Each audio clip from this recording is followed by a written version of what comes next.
Şimdi baştan teslim alma vesaire, güldük, eğlendik.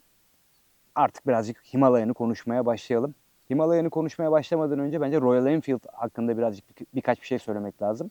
Motosiklet sektöründe seri üretim yapan firmalar arasında en eskisi, 1901'den beri bildiğim kadarıyla dünya savaşları hariç üretim yapan muazzam bir firma. İngiliz menşeli, 1955'ten beri Hindistan'da üretim yapıyor.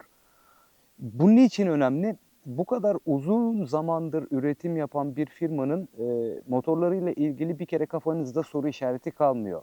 Çünkü çok fazla model çıkaran bir firma değil, kendine has, kendi kültürü, kendi karakteri olan bir firma ve genellikle aynı modelleri geliştire geliştire bugüne getiriyorlar. Çoğu motorları 3. 4. 5. jenerasyonda. Dolayısıyla bir sorunu kalmadan çöze çöze bugünlere gelmiş oluyor. Özellikle Himalayan bir önceki kasası 411 biliyorsunuz efsaneydi. Ülkemize gelmedi. Eminim benim gibi bir sürü arkadaş sarı sitede ara ara bir tane iki tane ilanı görmüştür ve onları böyle bir iç geçirmiştir.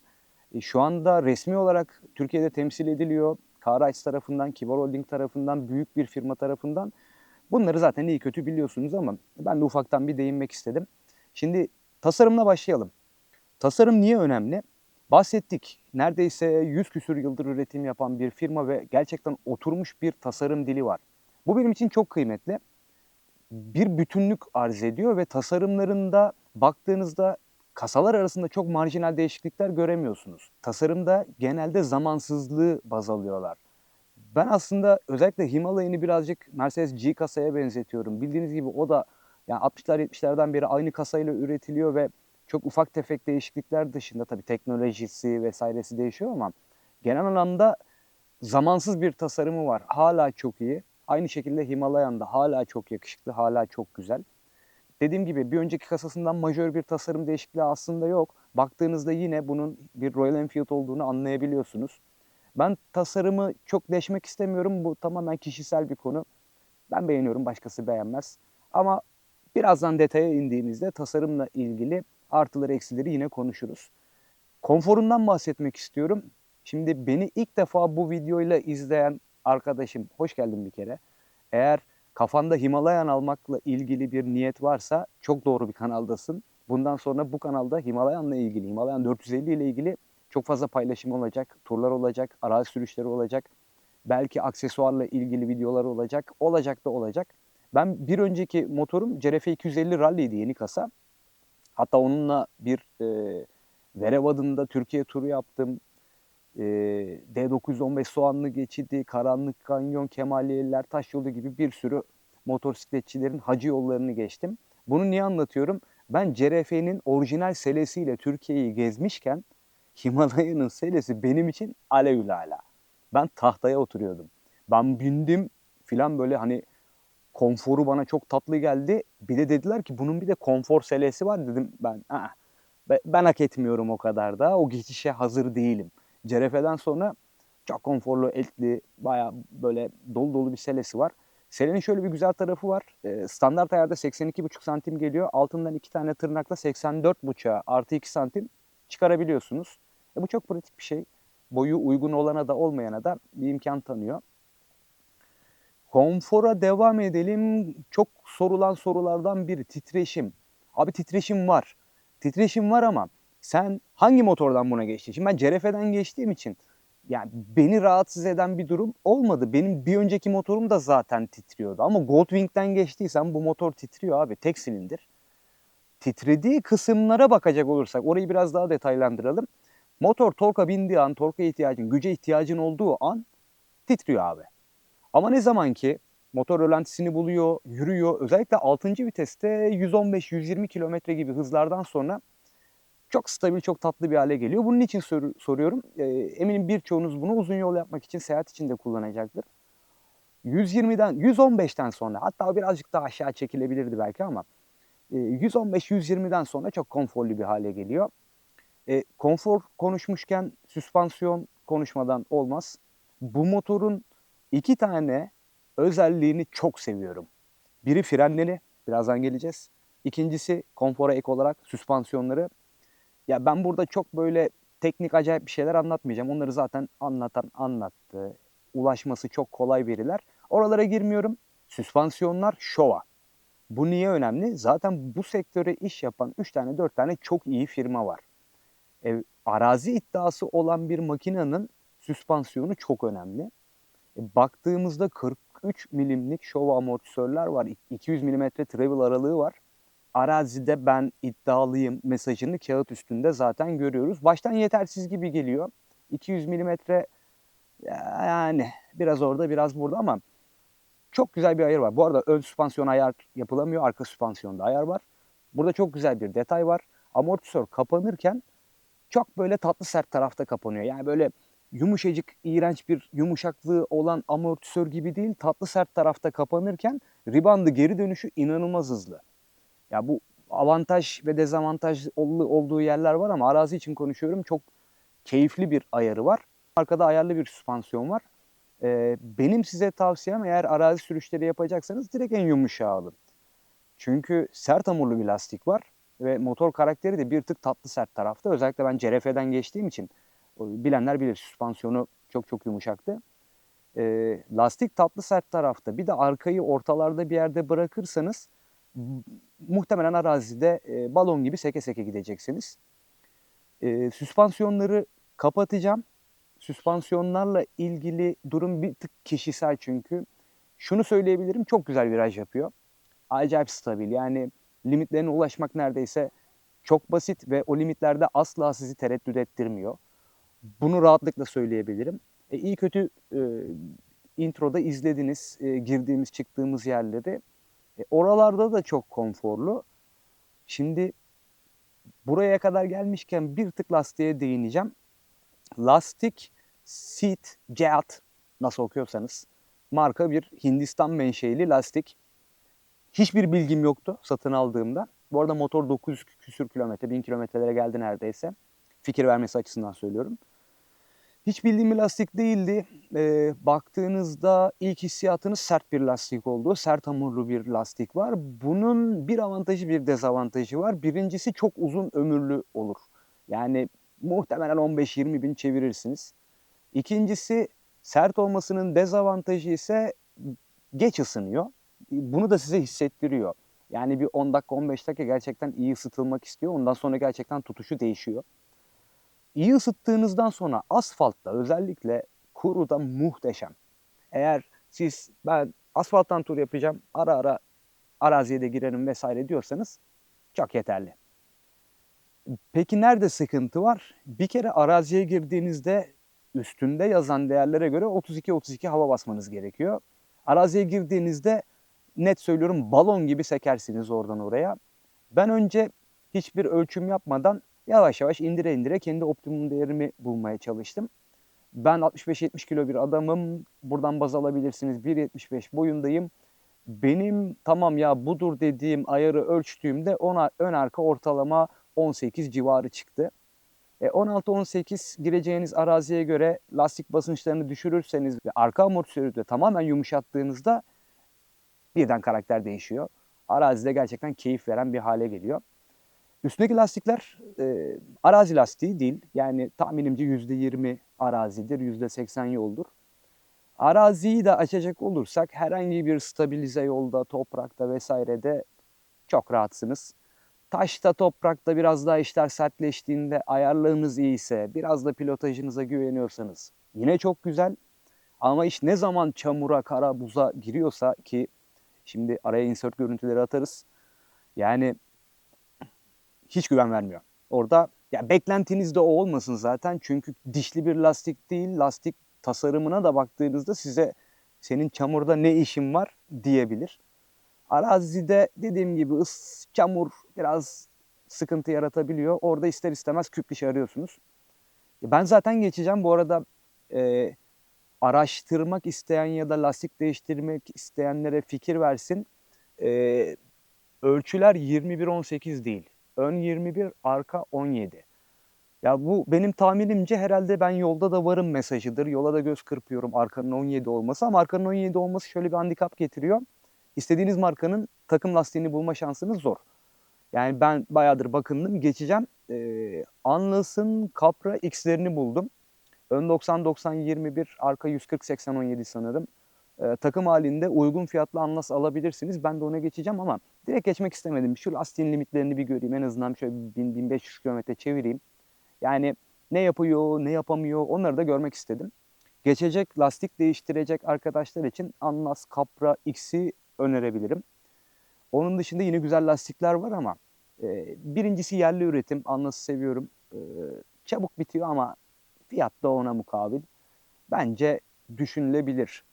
Lastiklere mesajı gönderen, lastiklere gücü gönderen bloktan biraz bahsetmek lazım. Şimdi bir kere bloklara isim konulması benim çok hoşuma gidiyor. Yamaha'da CP2 blokları vesaire efsaneleşmiştir. Buna da Sherpa ismini koymuşlar. Dağcılıkla uğraşanlar bilecekler için ben Sherpa'yı anlatmayacağım burada. Verdiği mesaj güzel. 452 cc 40 beygir 40 tork üreten bir makinesi var. Bir önceki X-Pulse ve CRF incelemesinde bir cümlem vardı. Hala arkasındayım. Ben torkun beygire yakın oluş hissini çok seviyorum. Özellikle dediğim gibi arazide, toprakta. Burada eşit. Yani 40 beygir 40 tork ve bunu sonuna kadar her viteste, her devirde hissettiriyor. 6. viteste 60'la giderken gaz açın. Ben gitmem, etmem demeden, silkelemeden, öksürmeden yürümeye devam ediyor. Torkunu çok beğeniyorum. Gücünü çok seviyorum. Gücünün bir handikapı var. Agresif hareketler yaparsanız gaz açmalar vesaireler motor birinci, ikinci hatta üçüncü viteste sarabiliyor. Lastikler sarar. Gücünü birden veriyor. Maksimum torkunu 5500 devirde veriyor. Bu da güzel. Alt devir torkunun aslında bizim kağıt üzerinde de yansımasını görüyoruz.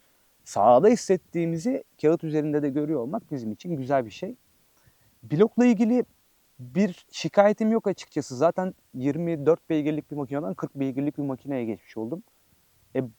Bu zaten başlı başına keyifli bir şey. Şu anda o gücün hazzını yaşadığım zamanlardayım. Buna da alışacağız. Sonradan başka motorlara bakmaya başlayacağız ama en nihayetinde şu an tam böyle cicim aylarındayım. O güç çok tatlı geliyor. Güç sadece apaçilik için de değil. Özellikle şeyi çok merak ediyordum. Yani 120 ile giderken 6. viteste gaz açtığımda ne tepki verecek? Çünkü o aralık benim için kıymetli. Bu güvenlik için kıymetli. Niye? Uzun yoldasınız, sollamaya çıkacaksınız ya da sıkıştığınız bir yerde kaçmak istediğinizde o aralıklarda elinizin altında güzel bir güç var ve sonuna kadar hissettiriyor. Özellikle 110 ile 140 arası çok stabil. Yani son hızı soranlarınız olacaktır. Ben çok son hız meraklısı bir adam değilim ama denedim, yalan yok. 167 civarı son hız ama trafiğe kapalı alanda. Evet, blok böyle. Sorunsuzluk vaat ediyor. Bloklar Royal Enfield'da hep dökümdür. Zaten bir önceki neslindeki bütün problemler ya da işte şikayetler varsa feedbackler, geri dönüşler bunları çöze çöze gelmişler.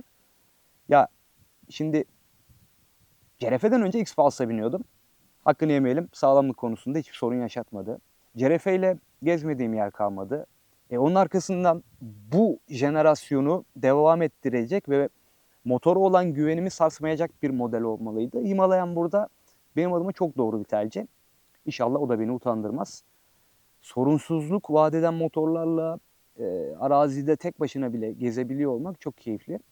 Bu güven çok iyi hissettiriyor. Neyse gücü toparlayalım. 40 beygir 40 tork çok yeterli. Motorun zaten şu anda ıslak ağırlığı, yağı, balı, benzini, koruma demirleri, işte üstüne standart gelen orta sehpası, karter koruması vesairesi her şey dahil bildiğim kadarıyla 196 kilo. Yani bu güçlerde gayet güzel, keyifli vakitler geçiriyor. Bildiğim kadarıyla bir sürü Royal Enfield bayisinde test motorları var. Şehrinizde de geldikçe test etmenizi öneririm. Şiddetle tavsiye ederim. Özellikle böyle orta segmentte bu aralar biraz fazla arz var. Bugüne kadar olmadığı kadarıyla.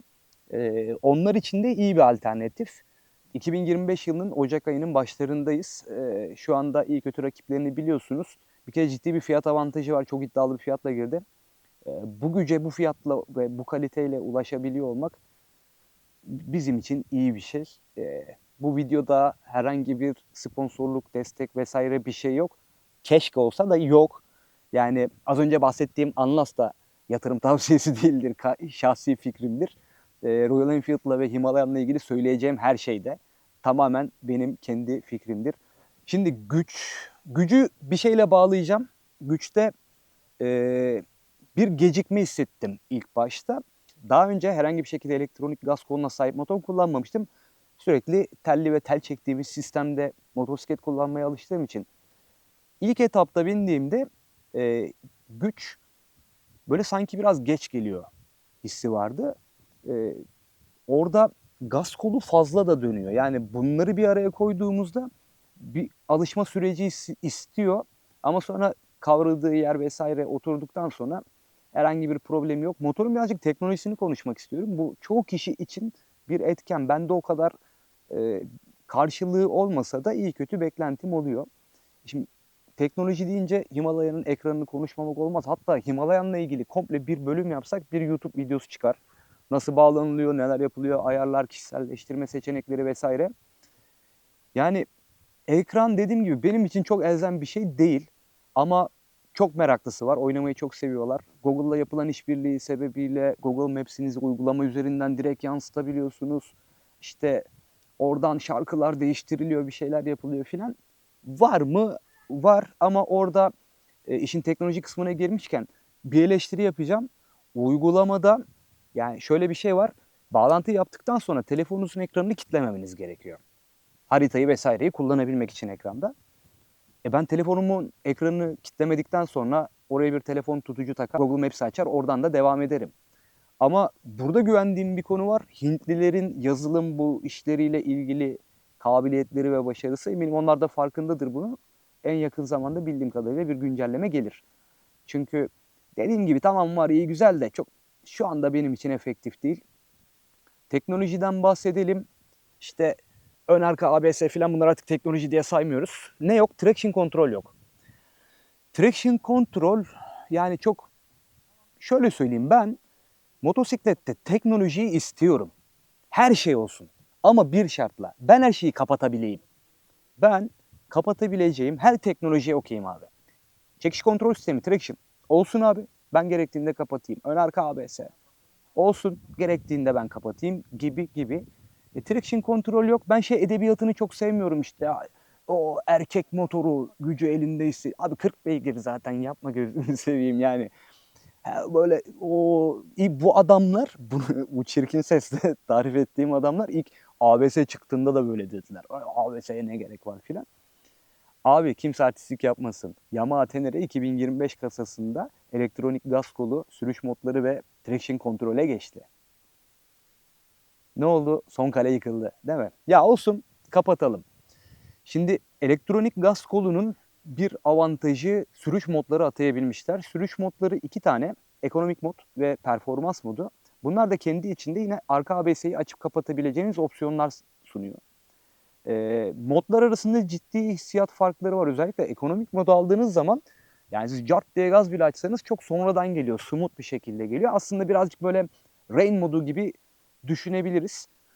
Teknoloji aman aman barındıran bir motor değil. Dediğim gibi teknoloji deyince bunlarda ekran geliyor. Şimdi birazcık bakım aralıklarından da bahsedelim. Orada avantajlı bir durum var. Bir önceki videomuzun en hararetli konusu buydu. Bakım aralığı 500 kilometrede rodaj, ondan sonra 10.000 kilometrede bir yağ değişimi. E, Sevdiğimiz şeyler. Ben muhtemelen yine 5000'de yağımı filtremi değiştiririm.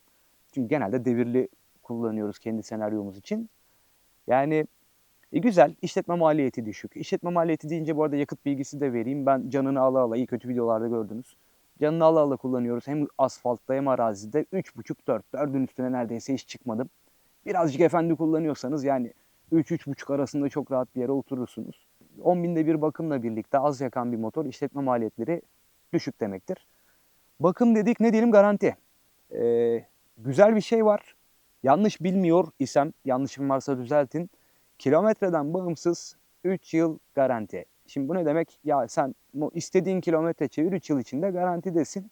Ne görüyoruz? Başta söylediğimiz şey işte yine motorun arkasındalar. Sağlamlık vurgusu vesaire vesaire.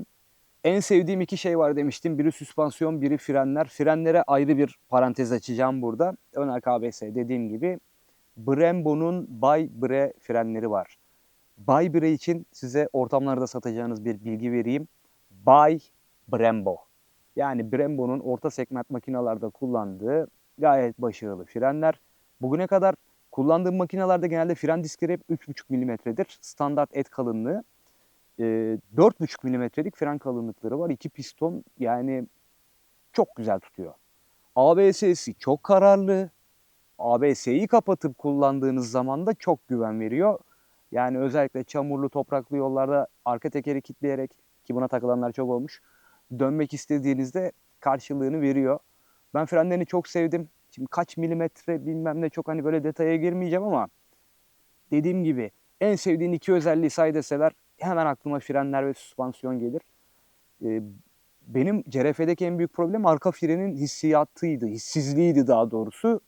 Şu ana kadar kullandığım en tatlı, en keyifli arka fren. Yani umarım tecrübe edersiniz. Katılırsınız, katılmazsınız ama ön zaten çok iyi. Artı o süspansiyonun kapanmasındaki tatlı sertlik CRF'de yaşadığım ön frendeki dalmaları önlüyor. Herhangi bir şekilde öyle ciddi bir dalması yok. Ama arka frenle oynamak çok keyifli. Aksesuarları ile ilgili konuşalım. Aksesuar önemli. Üzerinde çok fazla şey geliyor zaten. Orta sehpa, karter koruma, radyatör koruma, arka çanta demiri vesaire zaten standart olarak geliyor. Ki ben bunu çanta kampanyalı dönemde satın almıştım. Üçlü alüminyum çantası, çanta demirleri, arka çanta tablası vesaire hediye. Tamam, bunlar okey de başka ne var? Valla daha motor satışa çıkar çıkmaz aksesuarları bayilere gelmişti. Bahsettiğim gibi konfor selesi var. Çok güzel bir far koruması var. Yani sizin isteğinize ve kullanım amacınıza göre iki farklı motor blok korumaları var. Arazi için katlanabilir enduro tipi aynaları var. Var oğlu var. Daha da gelecek bildiğim kadarıyla. Ama benim beklediğim özellikle bir aksesuarı var. Bunun globalde satılan tek parça bir rally selesi var. Bayılıyorum Gökmen Bey. Duy sesimizi, şu rally seleyi getir. Emin ol ilk müşterim ben olacağım. Ciddi de bir satış rakamına ulaştırırım. Çok çok çok yakışıklı duruyor ve arazi kullanımında da karşılığı var. Dediğim gibi önde arkada konumlanmak istediğinizde çok rahat bir şekilde ön arka konumlanma sağlıyor. Burada iki parçalı bir sele var. Artçı selesinin yukarıda olması orada biraz sizi engelliyor. Ya boşver kullanımını, ben tasarımını çok beğendim ve bu motora acayip yakışıyor. İyi kötü hemen hemen her şeyinden bahsettik hızlı hızlı. Ne bahsedelim? Mesela neden alınmalı? Bir kere fiyatı muhteşem. Yani ben satın aldığım dönemde 310.000 TL'ye aldım. 2024 yılının Aralık ayı. Neredeyse Forza parasına geldi, öyle söyleyeyim. Ee, Geçmişi var. Yani yeni çıkmış bir modelin daha kroniği var mı, parçası var mı vesaire telaşına düşmeden geçmişinin olduğunu bilerek ve geçmişinin neler yaptığını bilerek bu motoru satın almak ciddi bir kafa rahatlığı. Uzun ömürlülük vaat ediyor. Çok konforlu bir cihaz. Şehir içinde var, uzun yolda var, arazide var. Orta segment. Yani bu hacimlerde çok çok çok başarılı bir cihaz. Neyi sevmedin? İlla vardır sevmediğim bir şey. Vallahi iki tane şeyini çok sevmedim. Bir, aynalar. Tamam, yuvarlak filan ama meh yani. Çok beğenemedim. Görüş açısı limitli. Birazcık hızlandığınız zaman böyle bir şeyler yapıyor filan. Ama orada katlanır orijinal aynalar ya da double take mirror gibi ürünler sizin için kıymetli olacaktır.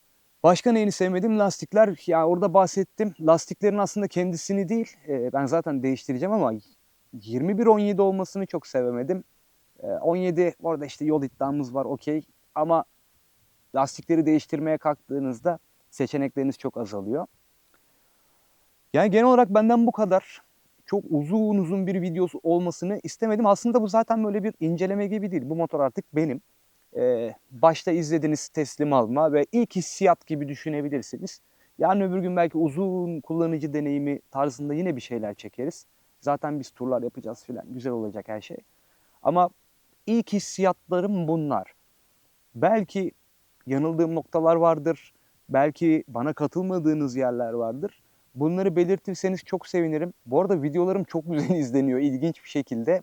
Yani hiçbir iddiası olmayan ve maddi beklenti içinde olmadan tamamen keyif için kendi tecrübelerimi paylaşıyorum. Ama 10 binler 20 bin izlenmeler havada uçuşuyor. Ama niye takip etmiyorsunuz abi? Takipçim çok komik seviyede. Yani burada bu kadar emek veriyoruz. Uğraşıyoruz filan. Size zahmet, hala bedavayken aboneliğinizi bekliyorum. Özellikle bu motorla ilgili bir niyetiniz, alma vesaire merak etme durumunuz varsa mutlaka takip edin. Bundan sonra çok güzel videolar olacak. Kendinize çok dikkat edin. Umarım herkes hayal ettiği motora, motor ekipmanlarına kavuşur ve bunlarla hayal ettiği turlara çıkar. Seviliyorsunuz. Motoverse ben. Bye.